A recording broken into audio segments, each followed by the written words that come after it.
everyone, and welcome back to another exciting episode of Objectivity. It's time for more Batman V Superman merchandise, and this is a thing I've had sitting around for a couple weeks and haven't gotten out of the box yet. I've been kind of anxious to, and finally getting around to it, so here we go. It's the Metals die-cast Batmobile. This is a pre-painted model kit, as it says right here, and this is a kind of snap-together screwdriver, no-glue, pre-painted thing, and this is distributed by a company called Jada Toys, and this is not anybody I'm familiar with. This is not a Mattel thing. I might have thought that Mattel, the Hot Wheels, might have put something like this out, but this is a model kit. I got this at Target, and I've seen it floating around at some of the box stores, and thought that it was really cool looking, and kind of the neatest Batmobile on the market so far that I've found, and so I thought, for Batman v Superman, so I thought I would go ahead and put it together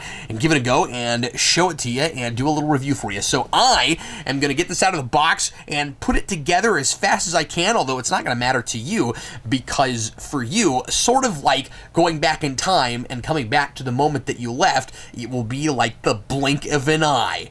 I'll be right back. And here it is, the die-cast Batman vs. Superman Batmobile. I really like the design of this thing, and it's not like the tumbler from Batman Begins where I need to see it in the context of the movie before I can really appreciate the look and the shape of it. This thing is like half tank, half traditional Batmobile, and I really like that about it. I like the slenderness, the sleekness of it. It looks just a lot of fun. It looks like it would be really cool to drive it, to see it go down the road. It's not this massive behemoth that you can't imagine driving anywhere without destroying anything, even though it looks quite a bit like the car, I keep saying this in my playthrough, in Arkham Knight, which I can't seem to drive without knocking over everything and causing immense amounts of property damage. But this thing looks like you could actually maybe park it in a parking lot, although it's kind of long. But I really like the design of it, and I'm really excited to see it in action. I also like that it's got that inline windshield that you see in the 89 car and some of the other cars thing. I also really like the color scheme of it, that it's kind of this really dark gray before it's sleek black. And I just like how much gray is in the new Batsuit anyway, in going for the Frank Miller look, which, I wasn't a big fan of that idea in the first place, but then it's going to be kind of neat to have, a different looking Batsuit and to have a different color scheme for that suit than we've seen before. Anyway, this is a really cool model.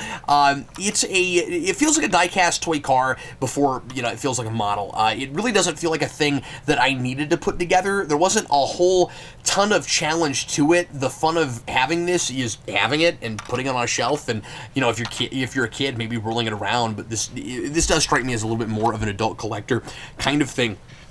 It was only 25 pieces, and the bulk of it was already put together. You've got the main top piece, as you saw in the box, and then you've got the chassis on the bottom, and that's all one solid piece. And there's a few tiny pieces here and there that you have to snap on it and then you screw in with your screwdriver.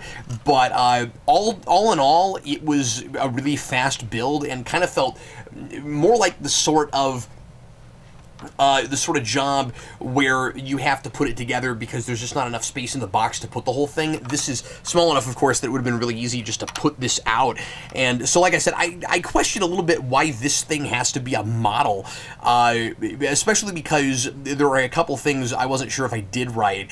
And if I just got it out of the box, it would have been put together totally correctly. So when I get finished with this, I'll look at it again a little bit deeper and make sure that I did it correctly. But, the back wheels are spinning freely and just fine, but the front wheels are a little bit tighter, and I've played around with how tight these screws are, and I'm not sure if I did something incorrect there, but incorrectly, but they're not spinning as freely as the back wheels, so I don't know what that's about. And then these brake things in the back, I don't know if I did those correctly.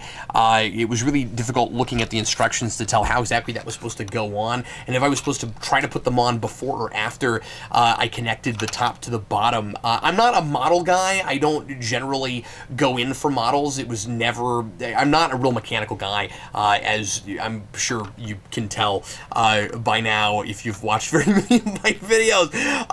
But I went ahead and got this because it wasn't too many pieces and it didn't seem like it would be that difficult to do. So I guess I'm being a little bit contradictory because I'm saying, I don't know why this had to be a model, but then at the same time, I got it because it was kind of easier to do. But that's sort of my point, is, I would have been even quicker to pick this up if I knew I didn't have to put it together at all. But anyway, here are the instructions, and they're pretty decent and straightforward. One thing I would have really appreciated would have been to actually number each of the pieces here with the diagrams, because you got the numbers down here and it's in the order that they're pictured, but it would have been really easy to go the extra mile and just put the numbers correlating to make absolutely certain that you're looking at the correct pieces.